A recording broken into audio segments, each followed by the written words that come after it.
ભાભર નામદાર કોર્ટે cheque return કેસમાં આરોપીને 10,000નો દંડ અને 2 વર્ષની સજા ફટકારી.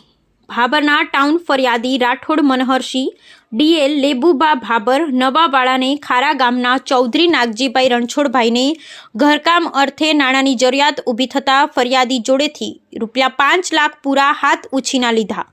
જે રકમની ઉઘરાણી ફરિયાદીએ વારંવાર કરતા આ આરોપી ચૌધરી નાગજીભાઈ રણછોડભાઈ ખારાવાળાએ ફરિયાદીને ચેક આપેલ.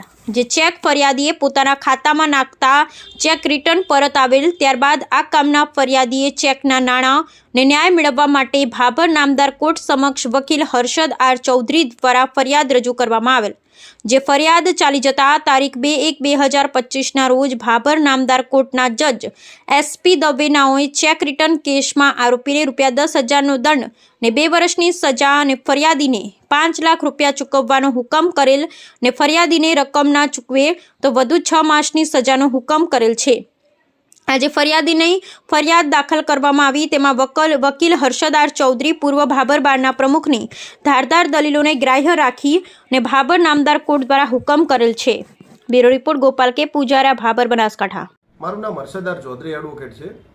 આજ રોજ ભાભર નામદાર કોર્ટમાં ફરિયાદી રાઠોડ મનહરસિંહ ઉર્ફે ડીએલ લેબુબા રાઠોડને દ્વારા એક ફરિયાદ દાખલ કરવામાં આવેલી હતી, જેની અંદર ખારાના ચૌધરી નાગજીભાઈ રણછોડભાઈને ઘરકામ અર્થે નાણાંની જરૂરિયાત ઉપસ્થિત થતાં એમણે આ જે ફરિયાદી છે એમની જોડેથી ₹5 લાખ હાથ ઉછીના લીધેલા હતા અને ત્યારબાદ એમને એ પૈસા એમને નાણાં ચૂકવેલા નહીં, જેના કારણે ફરિયાદીએ વારંવાર તેમની જોડે ઉઘરાણી કરતાં એમને ચેક આપેલો અને જે ચેક એમને એમના ફરિયાદીના ખાતામાં નાખતા તે ચેક રિટર્ન થયેલો અને ત્યારબાદ ફરિયાદીએ ન્યાય મેળવવા માટે ભાભર નામદાર કોર્ટની અંદર મારા થ્રુ ફરિયાદ દાખલ કરેલી, જેની અંદર ભાભર નામદાર જજ સાહેબ શ્રી SP દવેનાઓએ આજ રોજ તારીખ 2/1/2025ના રોજ સદર ફરિયાદ ચાલી જતા અને અમારી દલીલો ગ્રાહ્ય રાખતા આ કામના આરોપીને સજાનો હુકમ કરવામાં આવેલો છે, જેની અંદર 2 વર્ષની સજા આપવામાં આવેલી છે, ₹10,000નો દંડ કરવામાં આવેલો છે